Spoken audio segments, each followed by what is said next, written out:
Welcome to National Sawdust. I'm Peter Zuspan, co-founder and principal of Bureau V Architecture and a MacDowell Fellow. Like MacDowell, National Sawdust was built to be a home and a place for the collaboration of artists. Since its founding, it has been a labor of love that we've worked on for 8 years from the beginning when we first shook the hand of its founder to the day it opened. Early in that process, we integrated many conversations with working artists from multiple disciplines, from music, from composition, from dance, to try to understand what a space like this needs to do for a community of artists. We came upon retailoring and retooling an 18th century chamber hall model. What you're seeing behind me is an acoustically transparent but visually opaque skin of perforated metal and speaker fabric. Behind this wall sits about 18 inches of air space, which we fill with a number of variable acoustic treatments.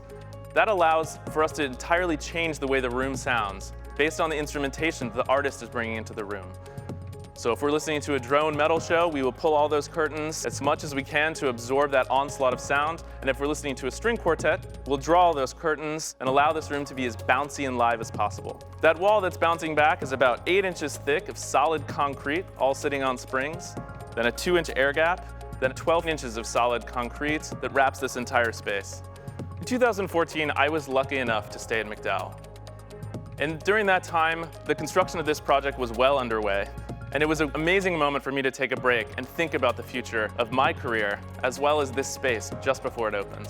In keeping with the spirit of this space, as well as MacDowell, we collaborated with Paolo Persini, the composer and artistic director of National Sawdust, to curate a series of performances in this space. It started with the day we broke ground and ended just before we opened.